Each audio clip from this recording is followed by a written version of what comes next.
तुम्ही पाहत आहात MCN न्यूज मराठी।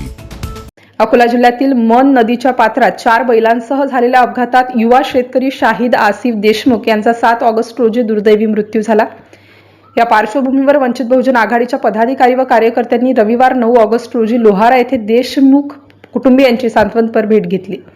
यावेळी अकोला जिल्हाध्यक्ष प्रमोद देंडवे, माजी जिल्हा परिषद सदस्य संजय बावणे, सुभाष शेगुकार, माजी जिल्हा सचिव बबलू उर्फ प्रदीप शिरसाट, राजू मोरे, तानाजी मोरे, संदेश मोरे उपस्थित होते। उपस्थितांनी शाहिद देशमुख यांना भावपूर्ण श्रद्धांजली अर्पण करून देशमुख कुटुंबियांच्या दुःखात सहभागी असल्याची भावना व्यक्त केली। दरम्यान धरणाचे गेट अचानक उघडून नदीत पाणी सोडल्याने नदीची पातळी वाढली, तसेच नदीपात्रात वाळू उत्खननासाठी करण्यात आलेल्या मोठमोठ्या खड्ड्यांमुळे हा अपघात घडल्याचा आरोप यावेळी करण्यात आला। या दुर्घटनेस प्रशासन जबाबदार असल्याचा आरोप वंचित बहुजन आघाडीचे अकोला जिल्हाध्यक्ष प्रमोद देंडवे यांनी केलाय। तसेच देशमुख कुटुंबियांच्या पाठीशी वंचित बहुजन आघाडी ठामपणे उभी राहील अशी ग्वाही त्यांनी दिली। MCN न्यूज मराठीकरिता काझी मेहंदी हसन, बाळापूर।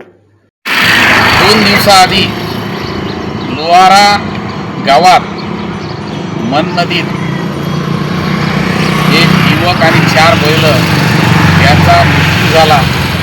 अत्यंत प्रशासनाची मोठी चूक आहे की धरणाचे दरवाजे खोलले असताना या गावाला कोणत्याही सूचना दिली नाही आणि त्यामुळे आज या ठिकाणी या तरुणाचा मृत्यू झाला।